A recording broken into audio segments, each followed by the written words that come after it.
Shalom, shalom, bien-aimé de Dieu. Aujourd'hui, je vais partager avec toi un message qui sûrement tu as déjà entendu. Évidemment, la Bible, lors des messes, des célébrations, on entend tout le temps. Ils sont des versets qui sont beaucoup utilisés, sur lesquels les gens interviennent le plus. Mais aujourd'hui, Dieu m'a fait comprendre ce passage-là autrement et j'aimerais avec toi partager ce moment-là, ce moment de qualité dans la présence de l'Éternel. Alors, ma prière pour toi en ce matin, déjà, c'est du Seigneur, que je ne sois pas concentré sur ce que j'avais déjà entendu auparavant, mais que ma pensée soit renouvelée par la présence de ton esprit et qu'à travers cette exhortation, je puisse avoir une réponse à ma préoccupation, à mes besoins, à mon inquiétude.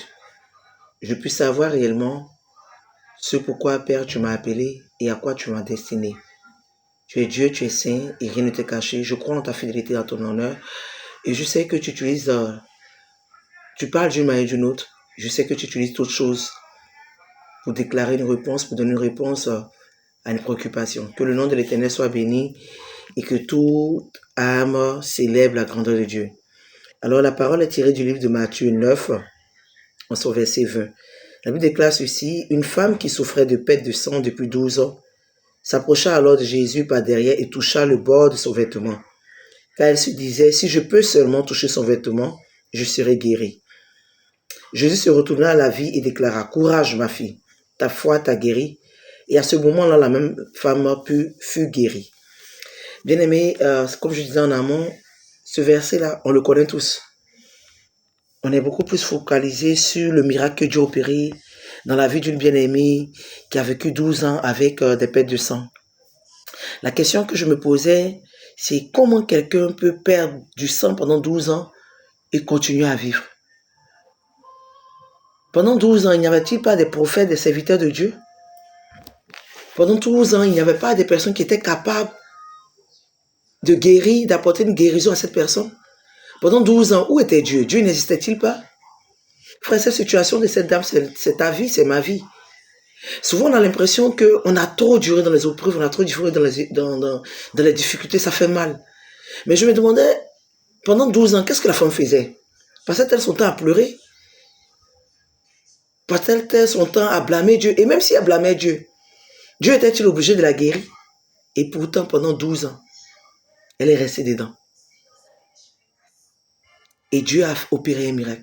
Mais ce qui m'a motivé, c'est que la Bible nous dit que elle a dit si seulement je pouvais le toucher.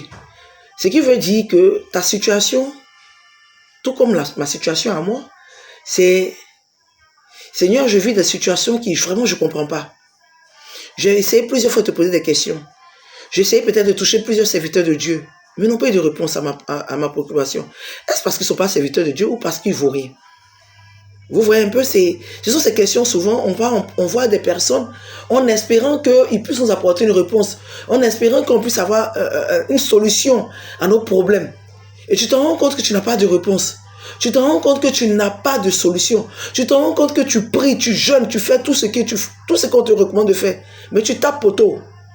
Mais en réalité, est-ce qu'on tape poteau? Qu'est-ce que nos yeux voient? Nos yeux continuent de voir la souffrance, la douleur, les épreuves, les échecs. Mais qu'est-ce que notre foi voit? Parce que cette dame-là, elle aurait pu dire, pendant 12 ans, j'ai tapé à toutes les portes. Il n'y a pas eu de solution. Et puis aujourd'hui, j'entends parler de c'est qu'elle n'a jamais désespéré. Frère, je vais t'emmener à comprendre quelque chose. Ce n'est pas la durée de ton épreuve qui définit la qualité de ta foi, mais c'est ta fidélité à supporter l'épreuve qui définit ton intimité avec Dieu. Parce qu'en réalité, lorsque nous posons des questions à l'Éternel, il n'est pas obligé de répondre. Dieu n'est pas obligé de justifier ou d'expliquer ce pourquoi il nous fait passer par des situations. Ce n'est pas parce que tu as duré dans une épreuve que Dieu est obligé de te faire sortir de là-dedans. Dieu peut attendre 1 an, 1 mois, 6 mois, 3 ans.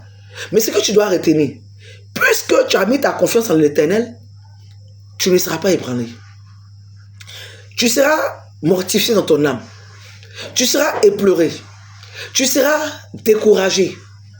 Mais tu ne seras pas atteint. En fait, c'est ça. Quand la Bible déclare dans le psaume 91 que 1000 tomberont à ta gauche, 1000 tomberont à ta droite, tu ne seras jamais atteint. En fait, ce n'est pas que tu n'auras pas de problème. Les gens vont tomber. Tu vas tomber.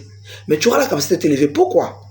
Parce que dans le livre de Psaume 34, la Bible dit, ils ne sont point confus ceux qui ont le regard tourné vers l'Éternel. Je me suis posé la question, où étaient ces personnes quand la dame était malade? Elle aurait pu se plaindre pour dire, mais j'ai des amis. Ils ne m'ont pas envoyé vers une personne pour me guérir. Durant 12 ans, c'est aujourd'hui qu'ils vont venir crier parce que la Bible déclare que quand elle était guérie, les gens étaient en extase, les gens étaient en joie. Mais où étaient ces personnes? Elle n'avait pas de parents? Elle n'avait pas de frères et de sœurs? Elle n'avait pas d'amis? Où ils étaient? Mais regardez une chose, ce qui est merveilleux, c'est que la dame aurait pu dire que j'ai essayé longtemps. Mes amis ne m'ont pas soutenu. Elle aurait pu chercher qui était à la base de ces problèmes. Mais elle s'est concentrée sur l'essentiel. La chose qu'elle avait en tête, c'était d'avoir sa guérison. Frère, lorsque nous passons par des épreuves, qu'est-ce que nous cherchons à comprendre? Qui est à la base? Pourquoi nous vivons ça? Comment nous avons réussi à vivre ça? Ceci, cela, on se pose tellement de questions. Mais elle, la seule question, elle a dit, si seulement je peux toucher. Et aujourd'hui, la prière qu'il doit faire, c'est si seulement Dieu peut me permettre de rentrer dans son intimité.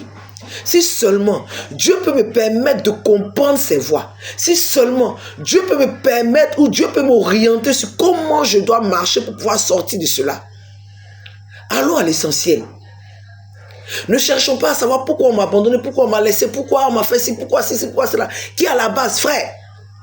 Rien ne peut te toucher si Dieu l'a autorisé. On a vu dans le livre de Job 2. La Bible dit que pendant que les serviteurs, les enfants de l'Éternel étaient réunis, le diable était là. Je veux nous parler. Je veux nous parler.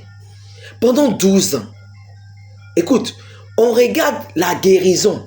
Mais est-ce qu'on prend conscience de la souffrance de cette dame? Elle a souffert. Elle a souffert.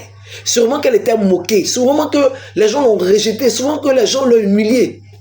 Mais écoutez, si elle avait maudit Dieu, elle n'allait pas avoir le courage. Frère, je te dis, si elle avait maudit Dieu, si elle avait quitté la voie, elle n'allait pas suivre pour dire si seulement je pourrais le toucher. Donc elle n'a pas cherché autre chose. Elle n'a pas dit Jésus impose-moi la main. Elle n'a pas dit oh serviteur de Dieu proclame des paroles sur moi. Elle n'a pas dit oh, elle dit si seulement. Et qu'est-ce qui est merveilleux? Dieu dit ta foi. La foi c'est quoi? Je posais la question il n'y a pas longtemps, c'est quoi croire et c'est quoi la foi? Mais je comprends une chose, c'est que la foi c'est ce qui émane de l'esprit. Seul l'esprit de Dieu est capable de nous donner vigueur, de nous donner force. C'est un souffle interne qui passe depuis tes entrailles et qui monte dans ton esprit. C'est poussé par le Saint-Esprit la foi. Si tu n'as pas le Saint-Esprit, il n'y a pas de raison que tu puisses. C'est pas possible que tu aies la foi sans le Saint-Esprit. C'est un charisme, c'est un don. Parce qu'en fait, quand tu crois, ça révèle de ta compétence. Je crois que demain, je serai une personne influente. Alors, je mets toutes les choses en évidence pour que je puisse atteindre mon objectif. Mais quand tu parles de foi, tu ne sais pas où tu t'en vas. Tu ne sais pas ce qui t'attend. Et ce qui te permet de tenir, c'est le Saint-Esprit. Frère, la dame a fait une démonstration de puissance et de présence. Je dis, elle a fait une démonstration de puissance et de présence.